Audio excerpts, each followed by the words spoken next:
नमस्कार दोस्तों। आज की क्लास में हम लोग प्रेसिडेंट के बारे में पढ़ने जा रहे हैं।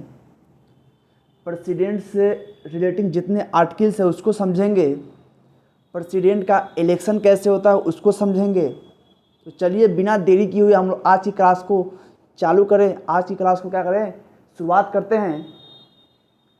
ये जो प्रेसिडेंट है ये किस आर्टिकल्स में है, तो आर्टिकल 52 क्या कहता है, द प्रेसिडेंट ऑफ इंडिया, यानी क्या कहता है, there shall be a president of India, Bharat के पास एक राष्ट्रपति होगा। यानी आर्टिकल 52 पूछता है, यानी एग्जाम में पूछता है कि किस अनुच्छेद के अंतर्गत राष्ट्रपति आते हैं, तो आर्टिकल 52 ही कहता है कि there shall be a president of India, Bharat के पास एक राष्ट्रपति होगा। यानी अनुच्छेद 52 ही कहता है। आपसे ये क्वेश्चन पूछेगा, आपसे पूछा जाएगा कि हेड ऑफ नेशन कौन है, तो हेड ऑफ नेशंस होते हैं प्रेसिडेंट। और आपसे पूछा जाएगा हेड ऑफ स्टेट कौन, तो प्रेसिडेंट। हेड ऑफ नेशन भी प्रेसिडेंट, हेड ऑफ स्टेट भी प्रेसिडेंट, लेकिन हेड ऑफ गवर्नमेंट कौन होते हैं, तो पीएम, प्रधानमंत्री, प्राइम मिनिस्टर। आर्टिकल 52 क्लियर है। जो 52 कहता है कि भारत के पास एक राष्ट्रपति होगी, यानी किस अनुच्छेद के अंतर्गत भारत के पास एक राष्ट्रपति होगी, तो हमारे संविधान में आर्टिकल 52 के अंतर्गत भारत के पास एक राष्ट्रपति होगी। दूसरी बात, एक है आर्टिकल 53 जो क्या कहता है, executive power of the union, यानी प्रेसिडेंट के पास यूनियन का पावर है। जैसे कि all the executive power is vested in या इन हैंड प्रेसिडेंट, यानी प्रेसिडेंट के हाथ में एग्जीक्यूटिव पावर रहता है यूनियन का। स्टेट में एग्जीक्यूटिव पावर गवर्नर के पास, केंद्र में एग्जीक्यूटिव पावर किसके पास है, तो हमारे राष्ट्रपति के पास है। लेकिन राष्ट्रपति अपने मुताबिक यानी सब ऑर्डिनेट के माध्यम से वो काम कराते हैं। इसी में सब क्लाउज जो फर्स्ट है 53 सब क्लाउज फर्स्ट कहता है all the executive power is vested in hand of president, यानी प्रेसिडेंट के हाथों में यूनियन एग्जीक्यूटिव का जितने भी पावर है वो उन्हीं के हाथ में होंगे। लेकिन वह किनके द्वारा काम करवाते हैं, तो काउंसिल ऑफ मिनिस्टर के द्वारा काम करवाते हैं, स्टेट मिनिस्टर्स, पीएम, यानी ये सब ये क्या है, राष्ट्रपति एक फॉर्मल हेड है। लेकिन रियल हेड कौन है, तो प्राइम मिनिस्टर। आपसे एग्जाम में पूछे जाएंगे कि रियल हेड कौन है गवर्नमेंट का, तो कौन है, पीएम। लेकिन नॉमिनल हेड कौन है देश का, तो प्रेसिडेंट। किसी को दिक्कत नहीं होनी चाहिए। इसी में सब क्लाउज सेकेंड आता है 53 का सब क्लाउज सेकेंड, वह कहता है all the power of defence shall be vested in president hand. यानी क्या है, सेना के जो प्रमुख होते हैं, तीन सेना है भारत में, उन तीनों का चीफ को कौन अपॉइंट करेंगे, तो उन तीनों के चीफ तीनों सेनाओं के चीफ को अपॉइंट करेंगे हमारे प्रेसिडेंट साहब। तो इसमें दो सब क्लाउज थे। एक में क्या है, जितने भी एग्जीक्यूटिव पावर है वह किसके हाथ में है, तो प्रेसिडेंट के हाथ में। ऑल द डिफेंस पावर किसके हाथ में है, तो प्रेसिडेंट के हाथ में है। आर्टिकल 53 भी क्लियर है। आर्टिकल 54 आते हैं, इलेक्शन ऑफ प्रेसिडेंट। प्रेसिडेंट का इलेक्शन कैसे होता है इसके बारे में जानेंगे।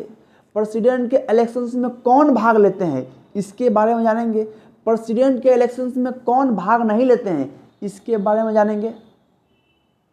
उसके बाद है manner of election of president, यानी जो प्रेसिडेंट का जब इलेक्शंस होता है तो किस मैनर पे होता है।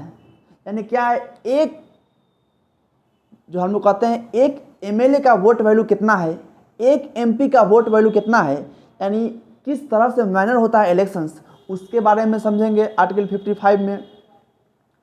आर्टिकल 56 क्या कहता है, term of office of president, यानी प्रेसिडेंट का टर्म यानी कितने साल का उसका टेन्योर होगा, यानी कितने साल तक उनका कार्यकाल रहेगी, ये सारी बातें 56 में बताती है। 57 कहती है एलिजिबिलिटी फॉर री इलेक्शन, यानी दोबारा क्या राष्ट्रपति एक बार बन गए तो दोबारा बन सकते हैं, अवश्य बन सकते हैं। डॉक्टर राजेंद्र प्रसाद 3 बार भारत के राष्ट्रपति बने, 1 बार बने थे कॉन्स्टिट्यूएंट असेंबली के द्वारा और 2 बार बने थे इलेक्टेड यानी चुनाव के माध्यम से, 3 बार बने थे।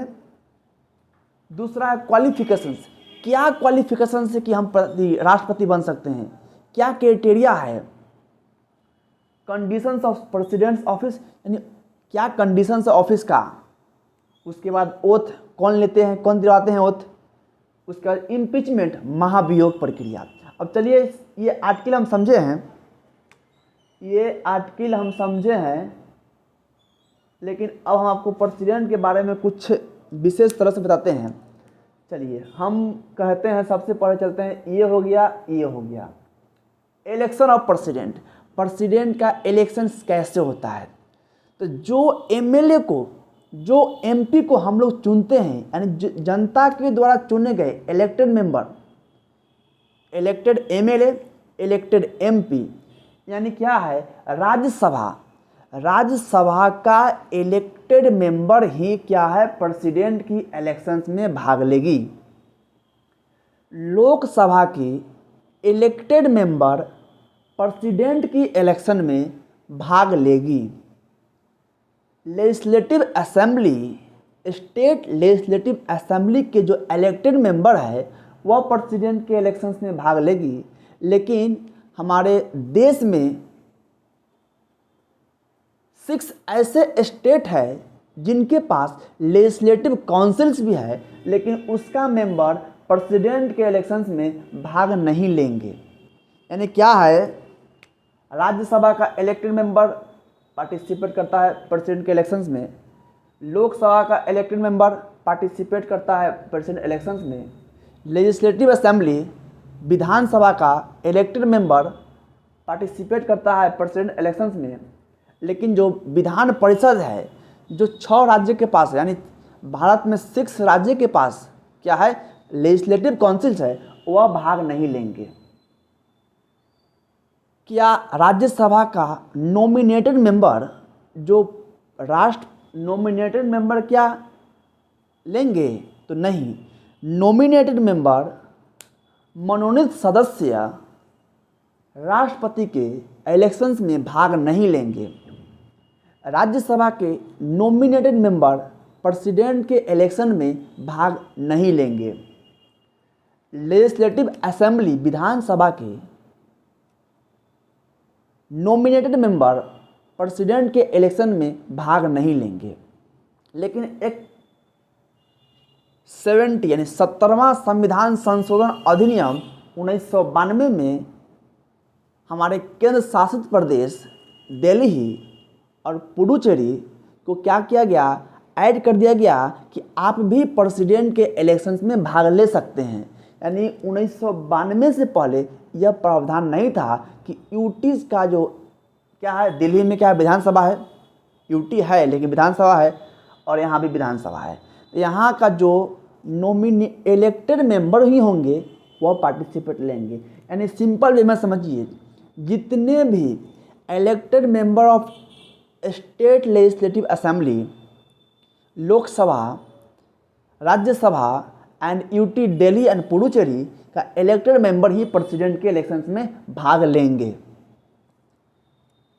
कौन नहीं लेंगे, तो लेजिस्लेटिव काउंसिल और nominated member of Lok Sabha, Rajya Sabha and legislative assembly के जितने भी नॉमिनेटेड मेंबर है और प्रेसिडेंट के इलेक्शंस में भाग नहीं लेंगे। Not participate in president election. यानी हमने क्लियर कर दिया, 52 क्लियर है पूरा, 53 भी क्लियर है। पावर है, डिफेंस पावर किनके हाथ में, एक्जीक्यूटिव पावर किनके हाथ में, तो प्रेसिडेंट के हाथ में है। इलेक्शंस कैसे होता है, उसके बाद हम मैनर ऑफ इलेक्शन कैसे होता है, एक एमपी का वोट वैल्यू कितना होता है, एक एमएलए का वोट वैल्यू कितना होता है। उसके बाद है term of office of president, यानी कितने वर्षों तक, सपोज करते हैं कि आज प्रेसिडेंट का इलेक्शन हुआ है, तो आज अपने पद पर जब आएंगे प्रेसिडेंट साहब, तो आज से 5 साल के लिए क्या होंगे, वो निर्वाचित होंगे, यानी वो 5 साल के लिए उनका क्या है, कार्यकाल है, एक कंडीशंस है। उसके बाद क्या है, एलिजिबिलिटी क्या है, क्राइटेरिया क्या है, तो वह लोकसभा का मेंबर बनने की योग्यता रखते हो, यानी हाउस ऑफ पीपुल, जो लोकसभा कहते हैं house of people, lower house, उसका मेंबर बनने की योग्यता रखते हो, वही एलिजिबिलिटी है। क्वालिफिकेशन यानी उनका 35, सपोज करते हटाइए, अब सारी बातें हम कॉमन वे में समझाते हैं। प्रेसिडेंट बनने के लिए आपकी 35 वर्ष की आयु कंप्लीट होनी चाहिए। आप नॉट ऑफिस ऑफ प्रॉफिट यानी किसी भी लाभ के पद पर नहीं होने चाहिए। आप लोकसभा के मेंबर बनने की योग्यता रखते हो। उसके बाद क्या है, प्रेसिडेंट क्या है, तो हेड ऑफ नेशंस होते हैं, हेड ऑफ स्टेट होते हैं। 5 चीज़ बताएं आप लोगों को। उसके बाद क्वालिफिकेशंस क्या है, तो हम बता दिए हैं 35 ईयर कंप्लीट होना चाहिए। कंडीशंस क्या है, ओथ, यानी जो हमारे जो प्रेसिडेंट है वह शपथ किनके द्वारा लेते हैं, तो हमारे प्रेसिडेंट, जो हमारा देश का प्रेसिडेंट है वह चीफ जस्टिस ऑफ इंडिया उनको शपथ दिलवाते हैं। यदि चीफ जस्टिस ऑफ इंडिया अनुपस्थित है, अब्सेंट है उस समय, तो उस समय सुप्रीम कोर्ट का जो सीनियर मोस्ट जो जज है सुप्रीम कोर्ट का, वह क्या करेंगे, प्रेसिडेंट को शपथ दिलवाएंगे। एक आता है 61 इम्पीचमेंट, महाभियोग प्रक्रिया। यह महाभियोग प्रक्रिया कैसे चलाई जाती है, तो महाभियोग प्रक्रिया यदि यह कॉन्स्टिट्यूशंस का वायलेशन करते हैं, सपोज करते हैं कोई भी, यह बिल किसी भी सदन में लाया जा सकता है। इम्पीचमेंट का यानी महाभियोग प्रक्रिया से हटाया जाता है या किसी भी सदन में लाया जा सकता है। तो आज की क्लास, हम अगली क्लास में क्या पढ़ेंगे, इम्पीचमेंट किस तरह से लाया जाता है, स्पेशल मेजॉरिटी से इम्पीचमेंट पास होगी, कि सिंपल मेजॉरिटी से पास होगी, कि इफेक्टिव मेजॉरिटी से पास होगी, ये सारी बातें समझेंगे हम इम्पीचमेंट में। वो समझ गए किनके द्वारा, तो सीजीआई के द्वारा, वो ऑब्सेंट है तो सीनियर मोस्ट जज ऑफ सुप्रीम कोर्ट क्या करते हैं, शपथ दिलवाते हैं। कंडीशन समझ गए हैं, क्या क्या कंडीशंस है, क्वालिफिकेशंस क्या है, कैसे हम राष्ट्रपति बन सकते हैं, एलिजिबिलिटी फॉर री इलेक्शन, क्या री इलेक्शन हो सकती है, तो ऑफ कोर्स री इलेक्शन हो सकती है। लेकिन यहाँ पे कोई एक एग्ज़ाम में पूछती है कि मैक्सिमम एज लिमिट है राष्ट्रपति बनने का, तो नहीं, मैक्सिमम एज लिमिट नहीं है राष्ट्रपति बनने का।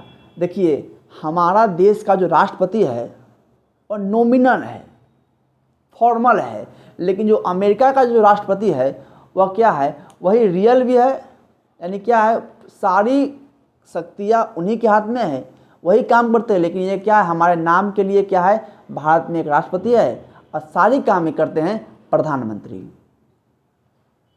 तो आज हम लोगों ने आर्टिकल 52, 53, 54, 55, 56, 57, 58, 59, 60, 61 और इससे रिलेटेड एक और आर्टिकल्स है, आर्टिकल 72, जो क्या करता है, क्षमा यानी पैडन दी, किसी भी मामले को क्षमा करने की शक्ति आर्टिकल 72 में है राष्ट्रपति का। यह हम अगली क्लास करेंगे।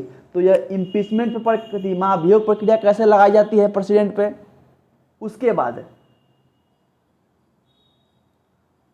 क्षमा करने की क्या क्या शक्तियां है प्रेसिडेंट के पास, उसके बारे में, यानी उसके बाद क्या पढ़ेंगे, प्रेसिडेंट के पास 8 पावर है। एक है एग्जीक्यूटिव पावर, क्या है प्रेसिडेंट का, लेजिस्लेचर पावर क्या है, जुडिशियरी पावर क्या है, फाइनेंशियल पावर क्या है, emergency power, diplomatic power, military power, और ये सारी पावर हम लोग बारी बारी से समझेंगे। तो एग्ज़ाम में क्या क्या पूछता है, आपको टिक लगा देते हैं, पूछेगा प्रेसिडेंट किस आर्टिकल में है, तो आर्टिकल 52 में। उसके बाद आपसे पूछेगा प्रेसिडेंट का इलेक्शंस किस आर्टिकल में है, आर्टिकल 54 में है। उसके बाद पूछेगा आपको प्रेसिडेंट बनने की कितनी आयु है मैक्सिमम, तो 35 वर्ष कंप्लीट कर चुका हो। उसके बाद क्या है, किनके द्वारा शपथ लेते हैं, तो सीजीआई के द्वारा शपथ लेते हैं, चीफ जस्टिस ऑफ इंडिया के द्वारा। महाभियोग प्रक्रिया किस में है, तो आर्टिकल 61 में है। प्रेसिडेंट के इलेक्शंस में क्या लेजिस्लेटिव असेंबली भाग लेती है, तो लेती है, लेकिन क्या है, कंडीशंस है, only elected not nominated member participate in president election. तो आप लोग लिखिए,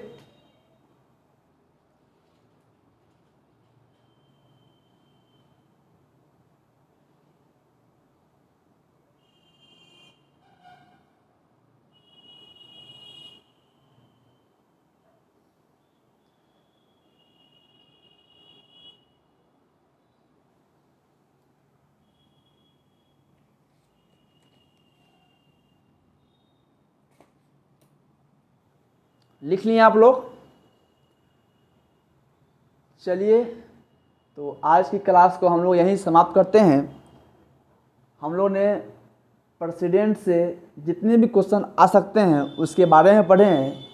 उसके बाद हम लोग महाभियोग प्रक्रिया कैसे चलाई जाती है, किस सदन में लाई जाती है, ये पढ़ेंगे। आर्टिकल 72 पढ़ेंगे, क्षमा करने की शक्तियाँ पढ़ेंगे प्रेसिडेंट का।